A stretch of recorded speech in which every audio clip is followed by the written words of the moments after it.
அனைவருக்கும் இனிய வணக்கம். நம்ம வாழ்க்கையில் எப்பயுமே கஷ்டம்தான் அதிகமாக வந்துட்டுருக்கு அப்படின்னு புலம்பிகிட்டு இருக்கவங்களுக்கு இந்த வரிகள் தன்னம்பிக்கை டானிக்காக இருக்கும் அப்படின்னு நம்புகிறோம். விதைக்கும் விதைகளெல்லாம் முளைப்பதில்லை, விரும்பும் விதைகள் தான் முளைக்கின்றன. எந்த விதை விரும்புகிறதோ அந்த விதை தான் முளைக்கும். எந்த மனிதன் தான் உயர்வோம் என்று விரும்புகிறானோ அந்த மனிதன்தான் வாழ்க்கையில் உயர்வான். இது நாம் சொன்ன கருத்து அல்ல. விவேகானந்தர், காந்தியடிகள், டாக்டர் அப்துல் கலாம் ஐயா உள்ளிட்ட பெருந்தலைவர்கள் கூறிய கருத்து ஆகும். வாழ்க்கையில் உயர்வோமா உயரமாட்டோமா அப்படிங்கிற ஒரு ஐயப்பாட்டிலேயே நிறைய மனிதர்கள் இன்றைக்கி வாழ்ந்துட்டுருக்குறாங்க.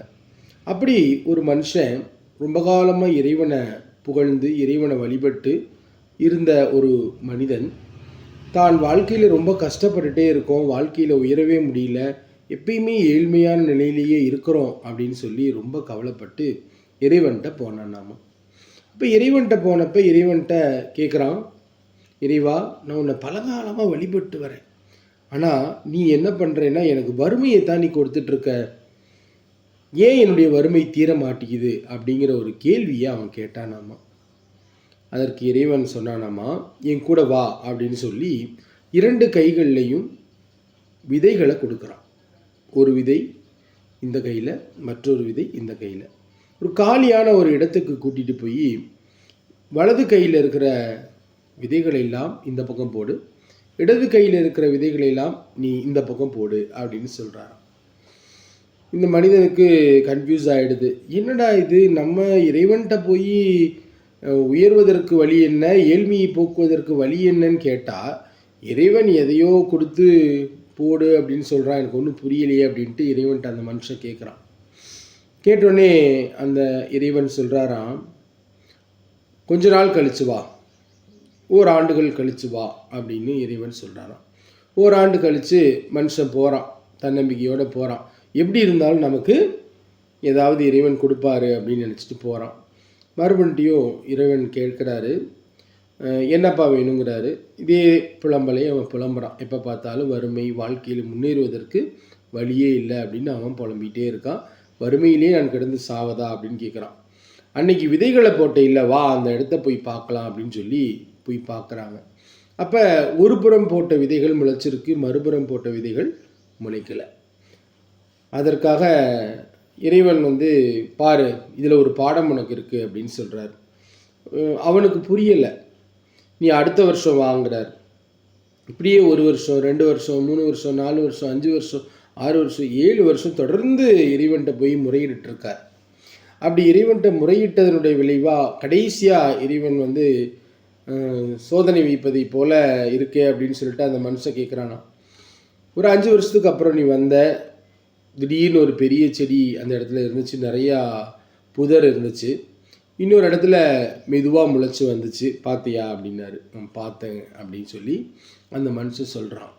உடனே இவருக்கு ஒரு கன்ஃபியூஸ் ஆகுது. என்னடா இது, இறைவன் இப்படி கேட்குறாரு, நம்ம வறுமையை போக்குவதற்கு இதுக்கு என்ன சம்மந்தம் அப்படிங்கிறது அந்த மனுஷனுக்கு புரியலை. இறைவன் என்னமோ குழம்பி போயிட்டாரோ என்னமோ அப்படின்னு அவன் மனசுக்குள்ளே நினச்சிக்கிறான். மறுபடியும் நீ மறுபடியும் இப்போ கடைசியாக வந்திருக்க நாளில் என்ன ஆச்சு அப்படிங்கிறார். வேகமாக வந்த அந்த செடிகள் எல்லாம், புதர்கள் எல்லாம் காணாமல் போயிடுச்சு. மெதுவாக வந்த அந்த விதைகள் எல்லாம் முளைச்சி எவ்வளோ உயரமாக இருக்குது பார்த்தியா அப்படிங்கிறார். ஆமாம், பெருசாக மூங்கில் மரமாக இருக்குது அப்படின்னு அந்த ஆள் சொல்கிறான். நம்ம உடனே ரொம்ப அப்படியே இறைவன் சொல்கிறாராம், நான் கொடுப்பது தாமதமாக இருந்தாலும் அது எப்படிப்பட்டதாக இருக்கும் அப்படின்னா, இந்த மூங்கில் மரம் போல். சிலருக்கு வாழ்க்கையில் கஷ்டம் இருக்கும், சில பேருக்கு முன்னாலேயே நிறைய செல்வத்தை நான் கொடுப்பேன், அந்த செல்வம் எல்லாம் இந்த புதர் செடி போல் வேகமாக காணாமல் போயிடும். ஆனால் வறுமையில் நீ இருந்தாலும் என்றாவது ஒரு நாள் தாமதமாக வளர்ந்த அந்த மூங்கிலை போல நீ வாழ்க்கையில் ஒரு பெரிய ஒரு நிலைமைக்கு நீ வருவ அப்படின்னு சொல்கிறாங்க. உடனே அந்த வறுமையில் இருந்த அந்த மனுஷன் கையெடுத்து கும்பிட்டு, இறைவா, நல்ல ஒரு பாடத்தை நான் புரிஞ்சுக்கிட்டேன், என்னுடைய வறுமை மெதுவாக போனாலும் உயர்வாக இருக்கட்டும், இதற்கு நீ ஆசீர்வதிப்பாயாக என்று சொல்லி அந்த மனுஷன் கேட்டானாமா. உடனே இறைவனும் வெகு காலத்தில் உனக்கு உயர்வு என்பது உன்னுடைய வாழ்க்கைக்கு வரும் அப்படின்னு சொன்னாங்களாம்.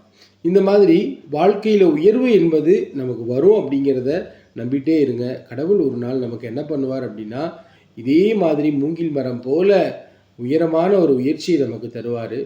அதனால் என்றைக்குமே வறுமையில் வாழ்ந்துட்டோம், வறுமையில் இருக்கிறோம், வறுமை தீர மாட்டேங்குதே அப்படிங்கிற கவலைப்படாதீங்க. வறுமை அதிகமாக உங்களுடைய செல்வம் எதிர்காலத்தில் பெருகும் அப்படிங்கிறதுல எந்த விதமான ஐயமும் இல்லை.